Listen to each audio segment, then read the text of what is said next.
क्या दिल्ली सरकार का खजाना वाकई खाली? नई सरकार जो मिली उसके पास भी कोई पैसा नहीं? ये सवाल क्यों? क्योंकि दिल्ली की नवनिर्वाचित सीएम रेखा गुप्ता ने दावा किया कि दिल्ली के खजाने में अब पैसे नहीं। फिर सवाल ये कि दिल्ली का खजाना आखिरकार कहां गया? किसने खाली किया? किस मद में खाली किया? इस बयान के मायने क्या हैं और निशाने पर कौन? ये बयान सामने आया तो पूर्व सीएम आतिशी ने बीजेपी सरकार पर तंज कसा और कहा कि चुनावी वायदों से भागने के लिए रेखा गुप्ता ने यह बयान दिया।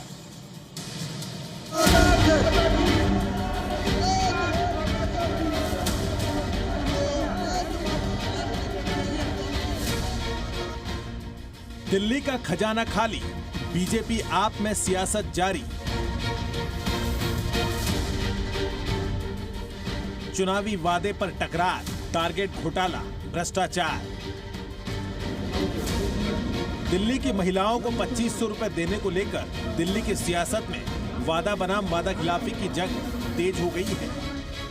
पहले दिल्ली की मुख्यमंत्री रेखा गुप्ता ने आम आदमी पार्टी पर बड़ा आरोप लगाया कि आम आदमी पार्टी ने दिल्ली का खाली खजाना बीजेपी सरकार को सौंपा।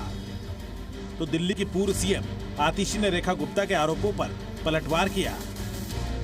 जब हम अधिकारियों के साथ बैठ करके आज की सरकार का फाइनेंशियल स्टेटस देखते हैं तो सारे के सारे सरकारी खजाने खाली दिखाई देते हैं। जो दिल्ली सरकार का बजट 2015 में 30,000 करोड़ का था, वो 10 साल में 2024-25 का बजट जो मैंने दिल्ली विधानसभा में प्रस्तुत किया वो 77,000 करोड़ का हो गया।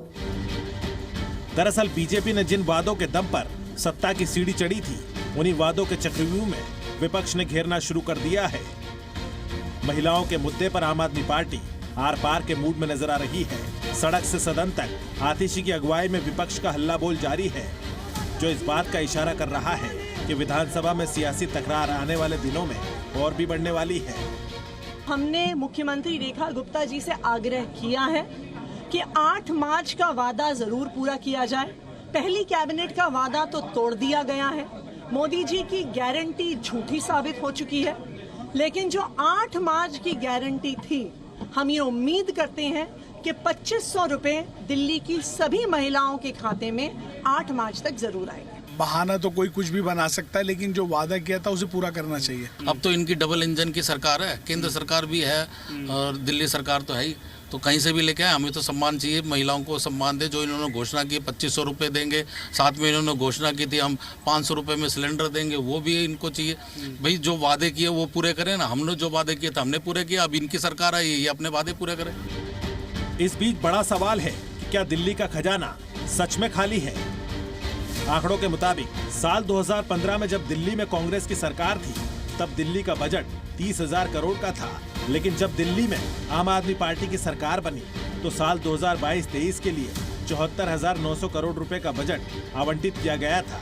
साल 2023-24 में दिल्ली का बजट बढ़कर 75,800 करोड़ का हो गया था और 2024-25 के लिए दिल्ली का बजट 77,000 करोड़ का था। इस बीच कल दिल्ली विधानसभा में सीएजी की पेंडिंग सभी 14 रिपोर्ट पेश की जाएंगी। इस रिपोर्ट में बताया गया है कि आम आदमी पार्टी की सरकार की गलत शराब नीति के कारण दिल्ली को 2,000 करोड़ रुपए से ज्यादा का नुकसान उठाना पड़ा। बीजेपी का कहना है कि सीएजी रिपोर्ट में खुलासा हो जाएगा कि दिल्ली का खजाना खाली कैसे हुआ। ये जो दिल्ली के साथ छल किया गया है, जो दिल्ली की दुर्गति की गई है, जो दिल्ली वालों का पैसा लूटा गया है, बर्बाद किया गया है, तो भ्रष्टाचारियों को जनता ने सजा दी है, अभी अदालत भी सजा देगी। शायद उनको लगा कि इस रिपोर्ट्स में कुछ ऐसा है जो जनता के बीच नहीं जाना चाहिए और कुछ डैमेजिंग चीज़ें हैं, जैसा लग रहा है कि जो पैसा है जनता का पैसा है, उसका कहाँ यूज़ हुआ, किस प्रकार से यूज़ हुआ। देश में इतिहास में पहली इतनी करप्ट और बेईमान सरकार थी कि जिसके खिलाफ कैग की रिपोर्ट के लिए विजेंद्र गुप्ता जी को हाईकोर्ट जाना पड़ा। पर देखिए अब परमात्मा इंसाफ करता है, हमें सरकार बनी। आदरणीय नरेंद्र मोदी जी का कहना रहा है कि जिसने जनता का खाया है, भ्रष्टाचारी थे इसलिए, और इसलिए ये समझ लीजिए जिसने जनता का खाया देना पड़ा। साफ है दिल्ली में खजाना वर्सेस वादा की लड़ाई आने वाले दिनों में और बढ़ने वाली है। साथ ही दिल्ली विधानसभा में सीएजी की रिपोर्ट आने के बाद हंगामा मचना तय है। दिल्ली से जी मीडिया के लिए राहुल मिश्रा की रिपोर्ट।